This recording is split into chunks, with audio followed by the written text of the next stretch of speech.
The next topic that we are going to start is elasticity of demand.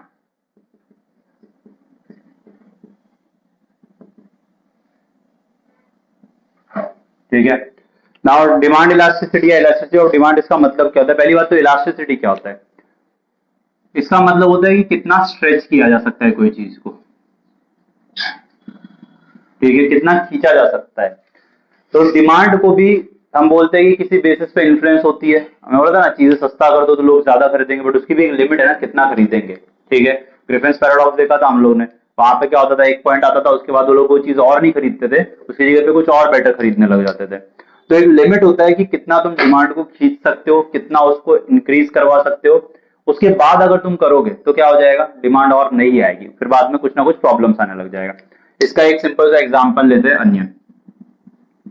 तुमको पता है almost हर साल onion ज्यादातर ऐसा होता है कि भाव आसमान पे पहुंच जाता है। ठीक है, कभी कभी देखा ना 100 रुपए किलो हो जाता है, बीच में कभी कभी टमाटर के लिए भी हो गया था, लेमन के लिए, क्योंकि वही सेम कंसेप्ट लोग फिर सब जगह पे यूज करते हैं। तो ये इंक्रीज क्यों होता है कि 100 रुपए पे पहुंच जाता है, फिर कभी कभी क्या होता है कि ये वापस 20-30 रुपए पे आ गया अभी। तो ये इंक्रीज होने का रीजन क्या है? तो इसको स्टॉक करके रखते हैं। ठीक है, जो फार्मर्स है उनसे खरीद लिया मंडी में, ठीक है, और जो फार्मर्स से पब्लिक तक पहुंचाते हैं, सीधा फार्मर्स नहीं पहुंचाते, बीच में लोग होते हैं। ठीक है, कंपनियां होती है, कुछ ट्रांसपोर्ट वाले होते हैं, एजेंट्स होते हैं जो लेके आते हैं। तो ये लोग क्या करते हैं, उनसे ले लेते हैं फार्मर्स से मंडी में, क्योंकि हम और तुम जाके मंडी में डायरेक्टली नहीं लेते। ठीक है, हम तो अपने एरिया वाले से लेते हैं जाके, जो भाजी वाला आता है। तो ये में जो आ रहा है, ये लोग क्या कर रहे हैं, उसको अपने पास जमा कर लेते हैं। अब अपने पास इन्होंने जमा कर लिया, ठीक है, तो मार्केट में एग्जिस्टिंग कुछ तो था ना पहले से, यहाँ से आया सारा का सारा, ये लोग ने अपने पास रख लिया, जमा करके रखा हुआ है, गोडाउन में रखा हुआ है, स्टोरेज में रखा हुआ है, वेयर हाउसेस में रखा हुआ है, अपने पास जमा कर लिया, और जहां पे पहुंचाना है वहां पे पहुंचा नहीं रहे। तो जो मार्केट में एग्जिस्टिंग है उसका क्या होगा, कम होने लग जाएगा, खत्म होने लग जाएगा, इजंट इट? तुमको घर में चाहिए यूज करने के लिए, रेस्टोरेंट वाले को चाहिए, जो खाना वाना दे रहे हैं, चीजें दे रहे हैं, वहां पे उनको चाहिए सब चीजें। इवन तुम लोग का जो छोटा मोटा ठेले वाला लगाता है, वहां पे भी तुम लोगों को चाहिए अनियन।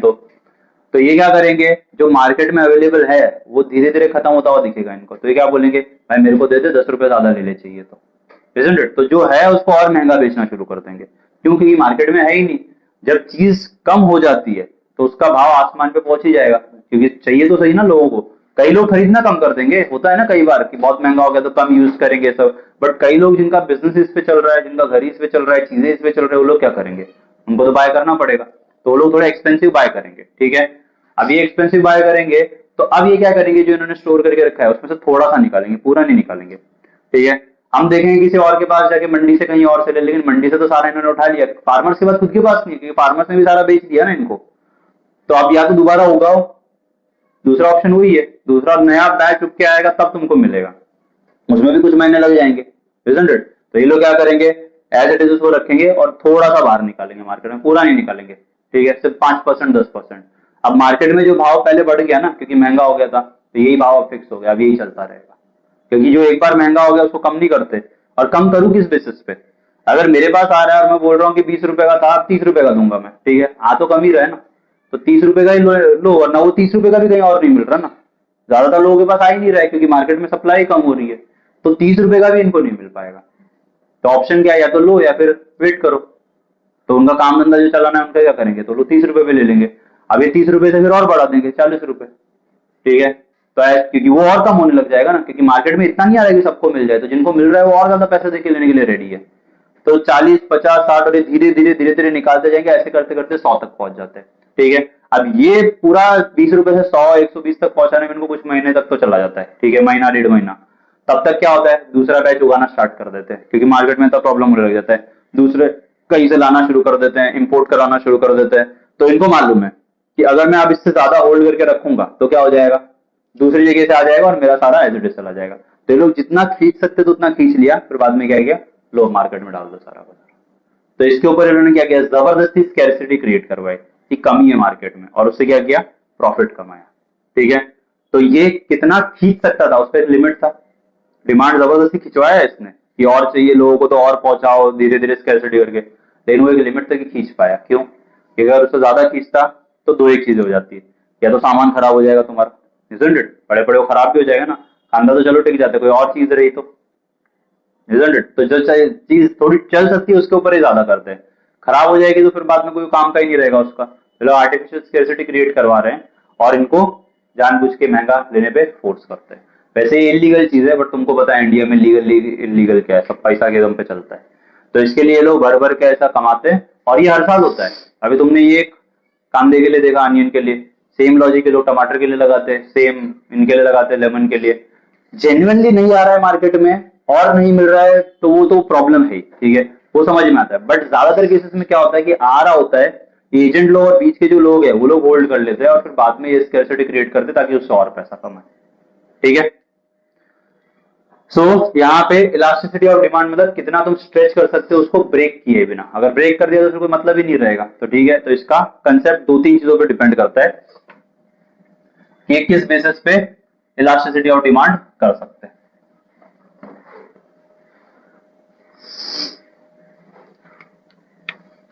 तो सबसे पहला जिसके बेसिस पे ये होता है वो है इनकम।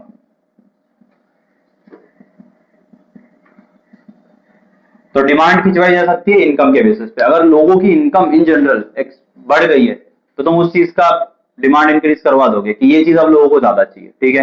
लोगों के पास पैसा आ गया, स्टैंडर्ड ऑफ लिविंग अच्छा हो गया लोगों का, तो क्या करेंगे, जो बेटर चीज है वो डिमांड करना शुरू कर देते हैं। पैसा आएगा थोड़ी ना वही गरीबों वाली घिसी पिटी जिंदगी जियोगे।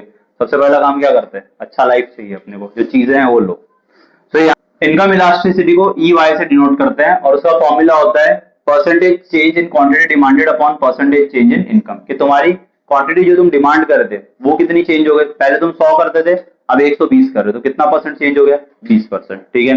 पहले तुम्हारी इनकम 1 लाख थी, अब तुम्हारी इनकम 1,30,000 हो गई, तो इनकम कितना हो गया, 30% इंक्रीज हो गया। तो वो देखना है, उसका डिवाइड करके जो आंसर आएगा उसको हम लोग इसमें लेते हैं। तो परसेंटेज का मतलब क्या होता है, वैल्यू डिवाइडेड बाय जो पहले था वही उसी हिसाब से निकालते हैं। तो यहाँ पे आ जाएगा क्वांटिटी जो डिमांड कर रहे हो delta Q, change in quantity ना, ओरिजिनल क्वांटिटी के कंपैरिजन में कितना हुआ, डिवाइडेड बाय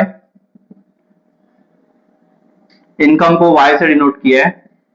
अब तुमको पता है डिवीजन को उल्टा लिखते तो क्या हो जाता है, मल्टीप्लाई। तो आ जाएगा change in quantity upon quantity multiplied by income upon change in income, ठीक है। अब इसको चाहो तो यहाँ पे और इसको यहाँ पे ऐसे भी लिख सकते हो, otherwise you can just keep it like this, ठीक है। तो इनकम इलास्टिसिटी कितना ले सकते हैं किसी चीज का, अगर वो फाइंड करना है तो कैसे निकालना है, चेंज इन क्वांटिटी कितना आ रहा है upon original quantity multiplied by कितना इनकम था और अब कितना इनकम चेंज हो गया। तो इसको डिवाइड करो तो इसका जो आंसर आएगा उसके बेसिस पे तुमको पता चलेगा कि तुम डिमांड को इनकम के बेसिस पे कितना खींच सकते हो। जिसके ऊपर डिपेंड करता है उसको दूसरा टाइप जो होता है उसको बोलते हैं क्रॉस इलास्टिसिटी। इलास्टिसिटी होता है एक चीज जो तुम डिमांड कर रहे हो उसके अंदर कितना चेंज आया क्योंकि किसी दूसरी चीज का प्राइस चेंज हो गया, ठीक है। जैसे फॉर एग्जांपल इंटरनेट का प्राइस चेंज हुआ तो उसकी वजह से जो मोबाइल फोन की डिमांड जो तुम कर रहे थे वो चेंज हुई कि नहीं, इंटरनेट का प्राइस चेंज हो गया, उसकी वजह से किसका क्वांटिटी डिमांड चेंज हो गया, मोबाइल फोन्स का, स्मार्टफोन्स का, ठीक है। तो इन दिस केस इसको E ऑफ C से डिनोट करते हैं, E और बाजू में छोटा सा C लगा देने का, तो इलास्टिसिटी क्रॉस वाला हो जाता है। तो percentage change in quantity of A, quantity demand of A upon percentage change in price of B। तो दो अलग अलग कमोडिटी है मेरे पास A एंड B, ठीक है। तो A मतलब क्या हो गया हमारा मोबाइल फोन, जैसे हमने एग्जांपल लिया था। B मतलब क्या हो गया तुम्हारा इंटरनेट का प्राइस, ठीक है। तो परसेंटेज चेंज जो क्वांटिटी ऑफ A में आएगा, मतलब जो तुम मोबाइल फोन डिमांड कर रहे थे उसका कितना परसेंट चेंज हो गया क्वांटिटी, और दूसरा क्या प्राइस कितना चेंज हुआ किसका, जो तुम लोग इंटरनेट के लिए पहले पे करते थे उसके कंपेरिजन में अब कितना चेंज हो गया, ठीक है। तो इसका अगर फॉर्मूला लिखोगे तो ये आ जाएगा change in quantity of A upon quantity of A divided by change in price of A sorry B upon price of B। Divide को वापस उल्टा कर दो, क्या हो जाएगा मल्टीप्लाई। तो यहां आ जाएगा change in quantity of A upon quantity of A multiplied by price of B upon change in price of B, ठीक है। ये ट्राइंगल का मतलब होता है चेंज कितना हुआ, ठीक है। इसको डेल्टा सिंबल बोलते हैं, ऐसे डेल्टा का मतलब चेंज के लिए यूज करते हैं, फाइन।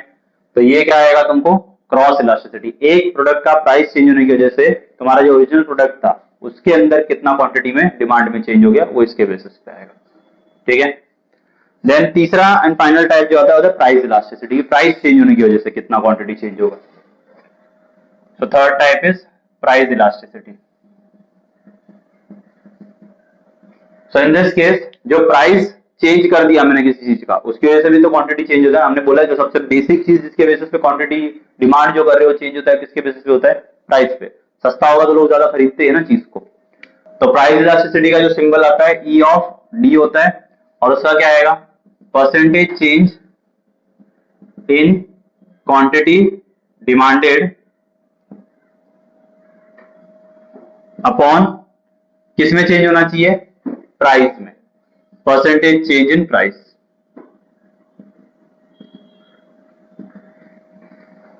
तो क्वांटिटी को तो हम लोग क्यू से डिनोट कर रहे हैं, तो आ जाएगा delta Q upon Q divided by price को पी से, तो change in price upon actual price.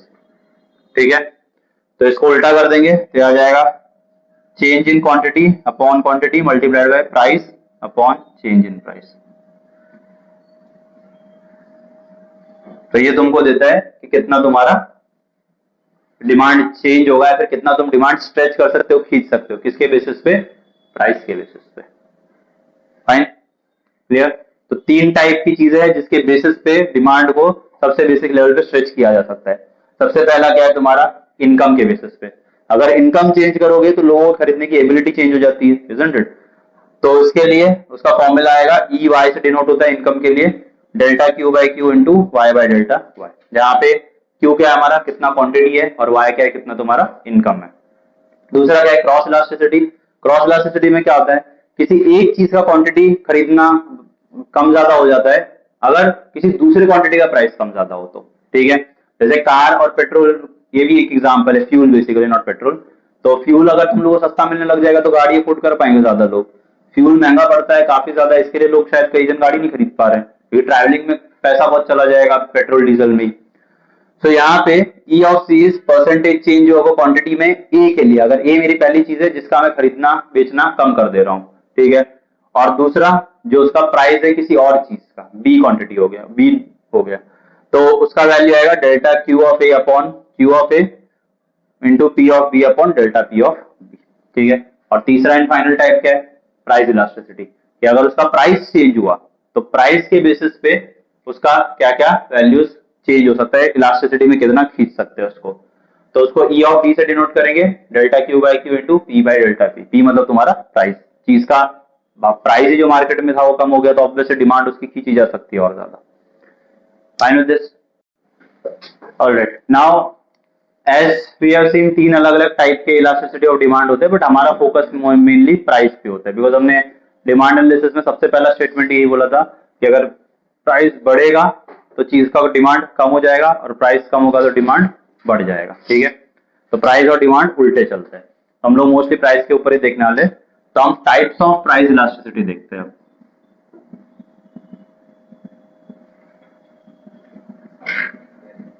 ठीक है, प्राइस के बेसिस पे इलास्टिसिटी कितने होते हैं, तो टोटल 5 टाइप के होते हैं। ठीक है, सबसे पहला होता है परफेक्टली इलास्टिक। ठीक है, इलास्टिक का मतलब क्या था, कितना खींच सकते हो ना उसको। तो परफेक्टली इलास्टिक मतलब जब प्राइस में मैं कुछ चेंज नहीं कर रहा हूँ, ठीक है, और किसी चीज में चेंज हो रहा है वो पता नहीं, बट प्राइस में मैं कुछ चेंज नहीं कर रहा हूँ और ऑटोमेटिकली उसकी डिमांड बहुत ज्यादा इनफाइनाइट लेवल पे बढ़ जा रही है। ठीक है, तो चेंज इन प्राइस जीरो है, change in price is zero, but demand क्या हो जाएगा, चेंज इन डिमांड वो होगा इनफाइनाइट। ठीक है, तो बहुत रेयरली या फिर कभी ऐसा होता है कि ऐसा होगा, तो स्लाइट चेंज या फिर जीरो के बराबर मैंने चेंज किया प्राइस में, प्राइस जितना था उतना ही है, बट डिमांड उसकी ऑटोमेटिकली क्या हो गई, बहुत ज्यादा बढ़ गई है। तो ऐसा बहुत रेयरली कभी होता है, अनलेस एंड अनटिल बहुत हैवी सिचुएशन आ जाए, बहुत ज्यादा ये हो जाए। और कैसे प्राइस चेंज नहीं करोगे तो डिमांड अगर बढ़ने लग जाएगी तो ऑटोमेटिकली क्या होता है, चीज महंगी करना शुरू कर देते हैं ना लोग।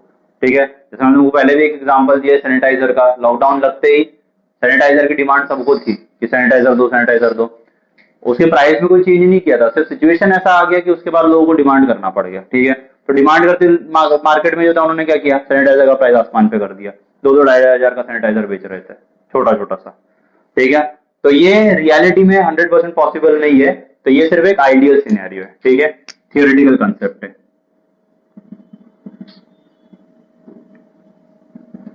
फाइन, रियलिटी में ऐसा नहीं होता। सेकंड है परफेक्टली इनइलास्टिक।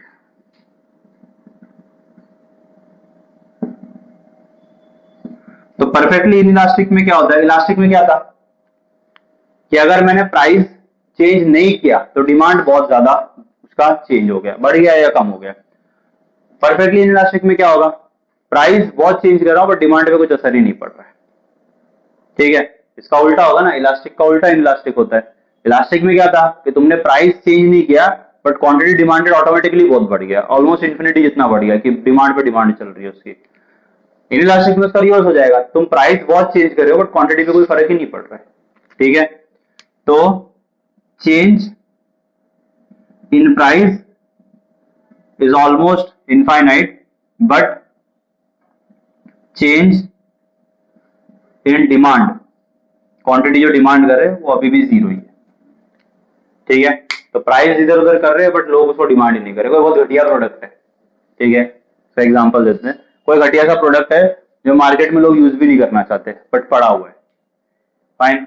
तो उस केस में क्या होगा, उसका प्राइस वो बोलेगा कि यार थोड़ा सस्ता कर देते शायद लोग खरीदे, तो उसने प्राइस तो चेंज कर दिया लेकिन प्रोडक्ट ही तुम्हारा घटिया है, कोई खरीदेगा ही क्यों, तो डिमांड में कोई चेंज ही नहीं हुआ, समझ आया। तो प्राइस चेंज कर दोगे तो भी उसका डिमांड नहीं बदलेगा, that is perfectly inelastic.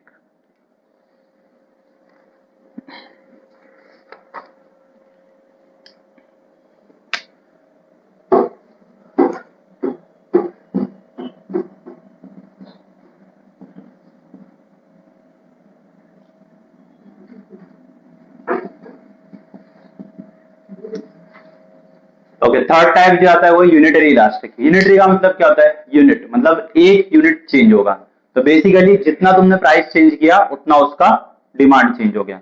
If price falls by X%, demand increases by X%। तो जितना परसेंट से तुम्हारा प्राइस गिरा है उतना परसेंट से तुम्हारा डिमांड बढ़ना चाहिए, ठीक है। तो अगर मैंने प्राइस 10% कम कर दिया तो पहले मेरी क्वांटिटी 100 रुपए की थी और लोग 100 बाय करते थे, ठीक है।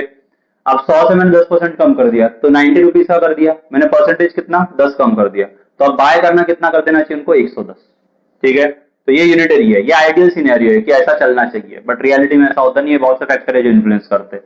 तो ये सबसे बेस्ट केस सिनेरियो है यूनिटरी इलास्टिक, जितना प्राइस चेंज कर रहे हो उतना डिमांड बढ़ रहा है, जितना परसेंट प्राइस बढ़ा दोगे डिमांड उतना परसेंट कम हो जाएगा, क्योंकि प्राइस बढ़ने पे डिमांड कम होता ही है। फोर्थ टाइप है रिलेटिवली इलास्टिक। इसका मतलब ऐसा है कि प्राइस मैंने जितना चेंज किया उससे ज्यादा लोगों ने डिमांड करना स्टार्ट कर दिया उसको। मैंने प्राइस 10% चेंज किया बट डिमांड लोगों ने ज्यादा कर दी, 15-20%, 30%, ठीक है। तो in this case price change हुआ है, ठीक है, is less but demand changes मोर,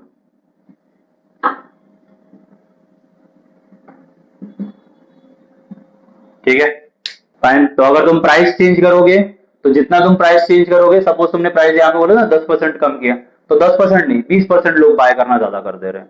तो जितना मैं प्राइस चेंज कर रहा हूं उससे ज्यादा उसकी डिमांड पे असर हो रहा है पॉजिटिव वे में कि लोग ज्यादा खरीद रहे हैं। अब वैसे ही नेक्स्ट आएगा रिलेटिवली इनइलास्टिक।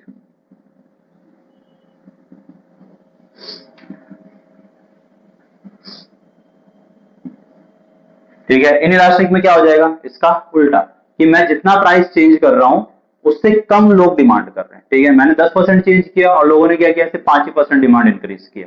तो इस केस में प्राइस चेंज जो है वो ज्यादा होता है बट डिमांड चेंज जो है वो कम होता है, लेकिन कितना होगा, जितना तुम एक्सपेक्ट कर रहे थे कि अगर मैंने 10% चेंज किया तो 10% डिमांड भी चेंज होनी चाहिए, वैसा नहीं होता, ठीक है। अब इलास्टिसिटी ऑफ प्राइस को हम लोग ने डिनोट किससे किया था, ई ऑफ डी से। तो इस टाइप में इलास्टिसिटी ऑफ डिमांड का जो वैल्यू आता है वो आता है इनफाइनाइट, ठीक है। इस केस में इलास्टिसिटी ऑफ डिमांड का जो वैल्यू आता है वो आता है 0। यूनिटरी इलास्टिक में इलास्टिसिटी ऑफ डिमांड का वैल्यू आता है 1, क्योंकि परफेक्ट है ना, यूनिट, इसके लिए उसको यूनिटरी मेथड नाम दिए। रिलेटिवली इलास्टिक में क्या होता है, elasticity of demand greater than 1 होता है, और इसमें क्या होगा, लेस देन 1 हो जाएगा। तो elasticity of demand is less than 1। तो ये फिल इन द ब्लैंक्स के टाइप की चीजों में पूछते हैं कि परफेक्टली इलास्टिक में प्राइस चेंज हुआ, डिमांड ये हुआ, तो उसका ये वैल्यू क्या आएगा। ये सब ऑब्जेक्टिव टाइप के क्वेश्चन में आता है तुम लोग को, ठीक है। और साथ ही साथ इनके ग्राफ दिए हुए हर एक टाइप के, तो हर एक टाइप का जो ग्राफ है वो उसके वैल्यूज के हिसाब से तुमको दिया हुआ है। अब इसका अगर ग्राफ देखोगे तो इसका ग्राफ ऐसा है, एक तरफ क्वांटिटी ले लिया, एक तरफ प्राइस ले लिया, and if you see the graph वो सीधा सीधा एक स्ट्रेट लाइन जा रहा है, ठीक है। तो ये हो गया मेरा क्वांटिटी, सॉरी ये हो गया प्राइस, और यहां पे हो गया क्वांटिटी, फाइन। तो इसका ग्राफ ऐसा जाएगा। फिर बाकी जो चीजें थोड़ी बहुत लिखनी है, इसमें ऐसे आ जाएगी लाइन, इसके अंदर जो कर्व आएगा वो ऐसा आएगा, फाइन। परफेक्टली इलास्टिक में it will still come like this, but इसका ये वैल्यू जो है वो सीधा सीधा नहीं जाएगा, थोड़ा सा ऐसा जाएगा। इसके अंदर स्टार्टिंग में ज्यादा होगा, यहाँ पे कम होगा, ऐसा, ठीक है। सो यहाँ पे ये डिफरेंट टाइप ऑफ ग्राफ्स है, इसके ग्राफ तुमको याद रखने, और ये ग्राफ के साथ साथ ईडी का वैल्यू कितना क्या है वो, और मीनिंग इनका, फाइन। लिख के ले लो, फिर तुम याद रखोगे।